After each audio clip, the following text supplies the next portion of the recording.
My name is Rachel Morgan. I'm 32 from Austin, Texas. For years, I thought my sister and I were inseparable, bonded by memories inside the house we grew up in. That house wasn't just bricks and walls, it was the soul of our family. But one morning, I found out the unimaginable. While I was still grieving the loss of our parents, my sister secretly sold our family house without telling me and kept the money for herself. I was left with nothing, homeless, betrayed, and broken. But she forgot one thing. Karma always knocks. Backhand index pointing right. Would you forgive a sibling who did this? Comment below. I stood frozen on the front lawn, staring at the strangers carrying out the last of my mother's antique furniture. The couch where Dad used to nap, the rocking chair Mom cradled me in, pieces of my life being tossed into a moving van like they were worthless junk. Tears blurred my vision as Melissa finally pulled into the driveway, stepping out of her sleek black BMW like nothing was wrong.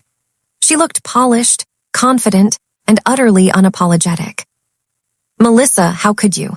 I choked out, my voice trembling with rage. She sighed as if I was overreacting. "Rachel, you need to grow up. That house was falling apart. Selling it was the smartest decision. I got us $500,000 for it." I stared at her in disbelief.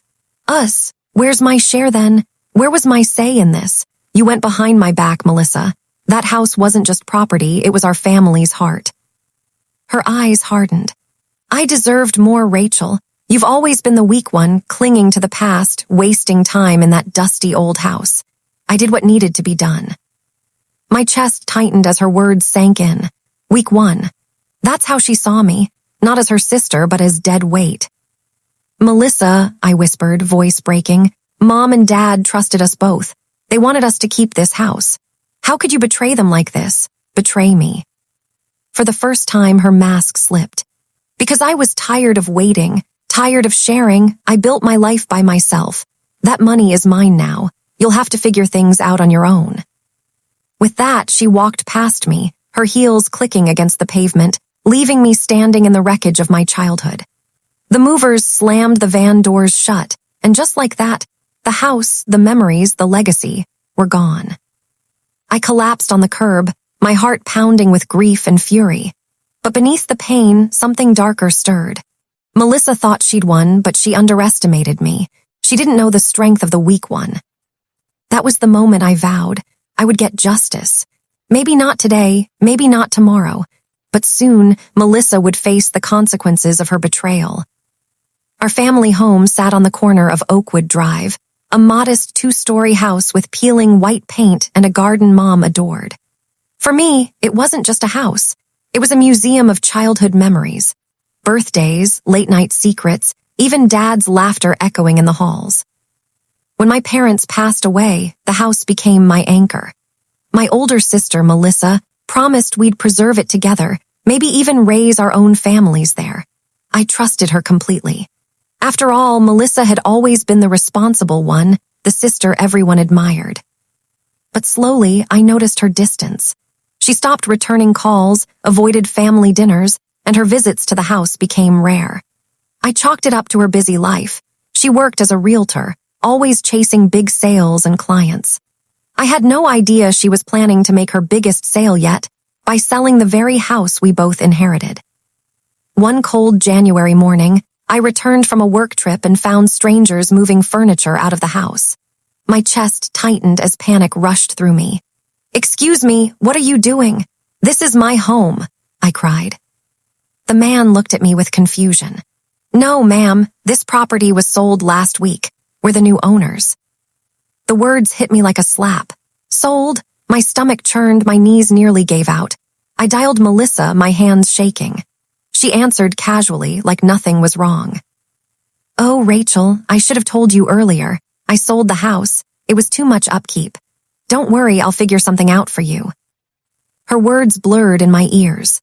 She sold it without my knowledge, behind my back, and pocketed the money. Everything my parents worked for, everything we promised to protect, it was gone in a single transaction. In that moment, I realized Melissa wasn't my partner in this. She was the knife in my back. The next morning, I woke up in the cramped apartment I had been renting since Melissa forced the sale. My pillow was still damp from tears, but my mind had shifted from grief to determination. I wasn't just Rachel, the weak one anymore. I was Rachel, the woman Melissa underestimated. I started by digging. Paperwork, contracts, emails, anything that could reveal how she sold the house so quickly and without my signature. A family property like ours required joint consent, yet somehow she managed it alone. That meant one thing: fraud. At the county office, I requested the sale documents. The clerk gave me a knowing look as she handed them over. "You weren't the one who signed these, were you?" My stomach dropped when I saw it, my name, scribbled in clumsy strokes. Melissa had forged my signature. The betrayal cut even deeper. She hadn't just betrayed my trust. She had stolen my identity to erase me from my own family's history. I called her that evening, my voice steady but sharp. "Melissa, I know what you did." She laughed coldly. "You always were dramatic. What now, Rachel? Going to cry to a lawyer?" Her arrogance fueled me. "No, Melissa, I'm going to burn your perfect little world down. You forged my name, that's a crime, and I have the proof." There was silence on the other end, then a shaky exhale. For the first time, Melissa sounded nervous. "You wouldn't dare. That would ruin both of us." I smiled bitterly. Only one of us deserves to be ruined. I hung up, my heart pounding with adrenaline. For the first time in weeks, I felt powerful. But revenge wasn't just about legal action. I wanted Melissa to feel the same humiliation, the same emptiness she forced on me. So I started quietly talking to people in town, neighbors, old friends, even colleagues at her real estate firm. Stories began to surface: shady deals, broken promises, hidden affairs. Melissa's empire wasn't as flawless as she pretended. By the end of the week, I had a folder thick with evidence, not just of her fraud, but of the lies she built her life on. The weak one was gone. A storm was coming, and Melissa had no idea it was about to hit her doorstep. Melissa always lived for appearances. Her flawless smile at church, her designer heels clicking across the marble floors of her real estate office, her hand waving like royalty at every community event. She craved admiration the way others craved air. So, I decided to take away the one thing she valued most: her reputation. It started small. I met with Mrs. Green, one of Melissa's old clients who had lost thousands in a botched deal. She had been too ashamed to speak up back then, but when I showed her Melissa's forged papers with my name, she gasped. "That woman is a thief," she whispered. "If people knew what she did to me." That was exactly what I needed. I wrote a carefully worded letter to the local newspaper, posing as a concerned citizen. I exposed Melissa's shady dealings, her fraudulent contracts, and hinted at affairs she had with married men to secure sales. The editor loved scandal, and by the next Sunday, Melissa's name was splashed across the headlines. I expected rage when Melissa called, but her voice trembled instead. "Rachel, what have you done?" "Only told the truth," I replied coldly. "You're destroying me," she snapped. "Funny," I said. "That's exactly what you did to me when you sold our home." Rumors spread like wildfire. Clients pulled out of deals, colleagues whispered behind her back, and the women she once mocked at social gatherings now turned their noses up at her. Melissa, the untouchable queen, was suddenly drowning in shame. But I wasn't finished. I took my evidence folder and arranged a quiet meeting with her business partner, Victor. He was slick, ambitious, and clearly frustrated by Melissa's spiraling chaos. I slid the documents across his desk. "Do with this what you will," I said, "but I imagine her downfall could make room for someone like you." His greedy smile told me everything. Within days, Victor leaked even more damaging information about Melissa to save himself, and her entire firm began to crumble. Watching Melissa's empire collapse was intoxicating, but deep down, I knew this was just the beginning. Because revenge isn't just about breaking someone. It's about making them live in the ruins they created. Melissa's downfall was all over town. Her face, once celebrated in glossy brochures, now appeared in scandal columns.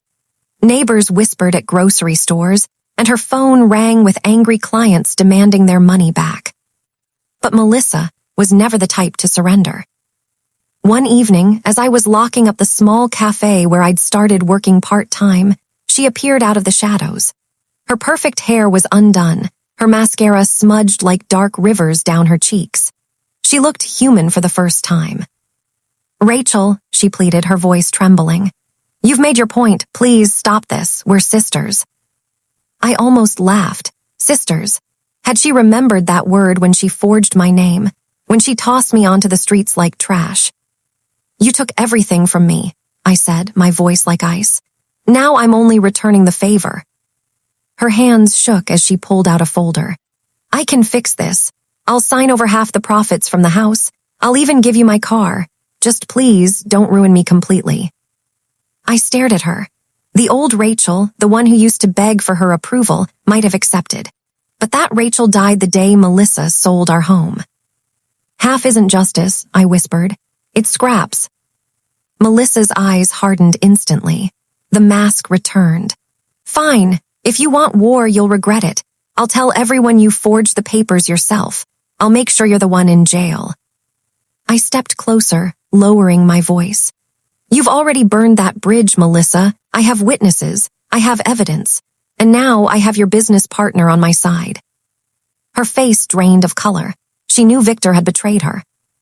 Melissa stumbled back, clutching her folder like a shield. For the first time, I saw true fear in her eyes, not of losing money or status, but of losing control. That night, as she sped away, I realized something powerful. Melissa wasn't my rival anymore. She was prey. And I had no intention of letting her escape the trap. The final blow came sooner than I expected. A court summons arrived. Melissa had tried to sue me for defamation. She thought dragging me into court would scare me into silence. What she didn't know was that I had spent months collecting every document, every witness, every piece of evidence that proved she had forged my name and sold our family home illegally. The courtroom was packed the day of the hearing. Neighbors, former clients, even old family friends had shown up, hungry for the spectacle. Melissa sat across the aisle from me, her once glamorous face pale and strained. For the first time in her life, she didn't look like the queen of the room. She looked like a fraud waiting to be exposed. When my lawyer presented the forged signatures and Mrs. Green testified against her, Melissa's composure shattered. She tried to argue, her voice rising, but the judge silenced her with a stern glare. Then Victor, her own business partner, stepped forward and admitted she had manipulated him too. It was over. The judge ruled in my favor. Melissa's assets were frozen, her license revoked, and she was ordered to repay damages. The house profits she had stolen were returned to me, but honestly, by then, the money didn't even matter. As we walked out of court, Melissa caught my arm, her eyes wild with desperation. "You've destroyed me, Rachel. Was it worth it?" I looked her straight in the eye. "No, Melissa, you destroyed yourself. I just made sure the world saw it." She stumbled back, tears brimming, as the cameras outside flashed in her face. Reporters swarmed her, shouting questions. Melissa, who once lived for attention, now hid her face like a criminal. And me, I walked out free, finally free from her shadow, her lies, her betrayal. Revenge hadn't just given me justice. It had given me back my voice.